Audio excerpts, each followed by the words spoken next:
Pregame.com. This is a rare team because the mainstream media love them and the wise guys love them.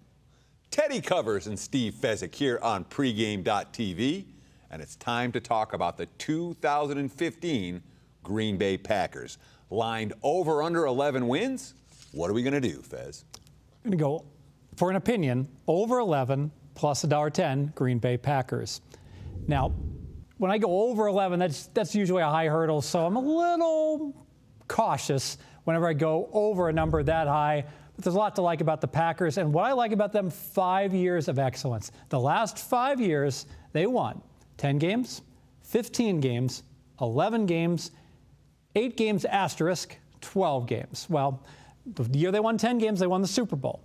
The year they won 8 games, Scott Tolzien came on in, along with desperate call to get the mighty Flynn back in to get at least salvage a tie and one other win. This team was terrible that year, and that year is giving us value here. If they would have won 12 games like they do every year, if that wasn't the case, over 11's actually cheap. Yeah, and you look at the stats from last year. This team outgained their opponents by 0.9 yards per play, almost a full yard per play. That was good for third in the NFL, behind only Denver and Seattle. We know where they're coming from.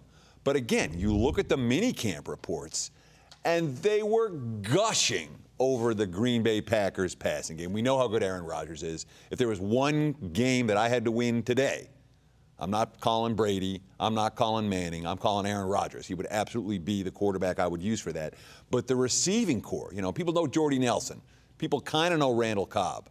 People are going to get to know this new guy, Davante Adams. He had a phenomenal minicamp this summer, and the Packers passing game was clicking on all cylinders. Yeah, and I talked about 5 straight elite years.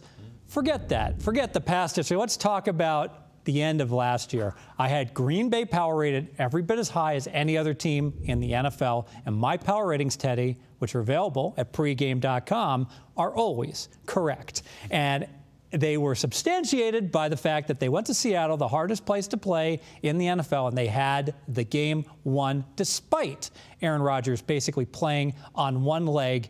Yeah, they donked it off. I don't think they donk it off this year. A true contender. Sure, and of course, we talk a lot about Aaron Rodgers and the offense. Let's talk about the defense for a minute, because there was a 30-point differential between Aaron Rodgers' quarterback rating last year and the cumulative quarterback ratings of Green Bay's opponents against Dom Capers' defense. Really impressive and perhaps underrated Packers defense. Super Bowl worthy?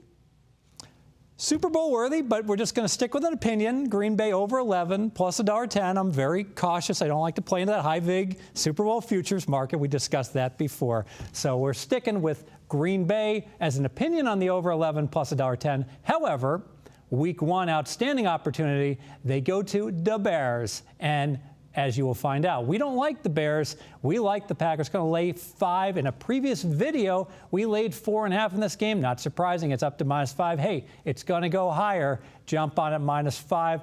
Going to be providing you winners all summer long. Football, NFL, pregame.tv.